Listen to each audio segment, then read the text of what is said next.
La posesión efectiva es un trámite que tienes que hacer en el caso de que seas heredero. O sea, en el caso de que tú tengas la posibilidad de adquirir bienes de una persona que ha fallecido, tienes que cumplir con este trámite. ¿Y en qué consiste? Básicamente es un trámite establecido en nuestra legislación para determinar quiénes son, por una parte, los herederos de una persona y por otro lado, cuáles son los bienes que conforman la herencia, o sea, los bienes que van a recibir esos herederos.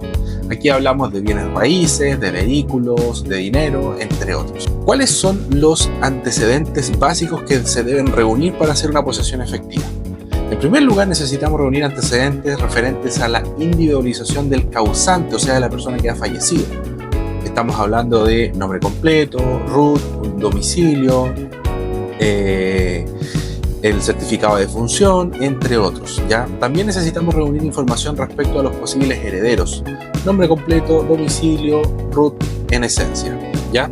Y por último necesitamos reunir información referente a los bienes que conformarían la herencia, o sea, los bienes que tenía el causante en su patrimonio al momento del fallecimiento.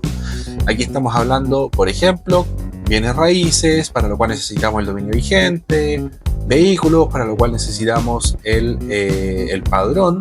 En el caso de dineros que se tengan en bancos, lo menciono también porque es muy común, es necesario pedir un certificado para posesión efectiva que emita el banco respectivo, donde allí va a figurar cuáles eran los montos que tenía el causante al momento de su fallecimiento. Una vez que reunimos los antecedentes, debemos considerar que la posesión efectiva podrá hacerse ante el juzgado civil o ante el registro civil, dependiendo de si la persona fallecida dejó o no dejó un testamento.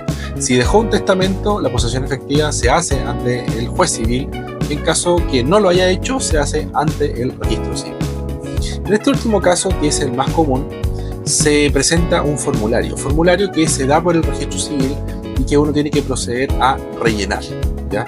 Ahora, hay que tener en cuenta algo. A veces hay información que pide el formulario que uno no la tiene o que no la entiende a qué se refiere, o ciertas opciones que uno no sabe cuál va a ser la consecuencia jurídica de optar por una u otra de las alternativas que sean en el formulario.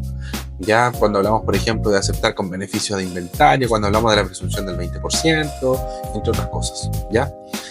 Hay que tener en cuenta también que en el formulario que se rellena se debe indicar si los bienes están o no afectos al impuesto a la herencia, y eso es un cálculo que hay que realizar, que si no se sabe hacer hay que tener cuidado, ¿ya? ¿Por qué?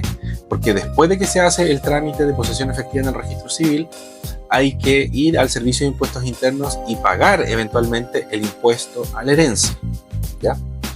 Así que eso es a grandes rasgos el trámite de posesión efectiva. Hay ciertos pasos que pueden ser adicionales en el caso que se requiera, por ejemplo, vender un inmueble hereditario, en el caso que se requiera vender algún vehículo, será necesario realizar otros trámites en el registro civil luego de terminada la posesión efectiva. Si tienes más dudas, si quieres evaluar tu caso, ya sea porque no estás seguro sobre cómo realizar el trámite o derechamente porque no tienes tiempo y quieres que lo haga alguien que sepa, ponte en contacto y agendemos una reunión.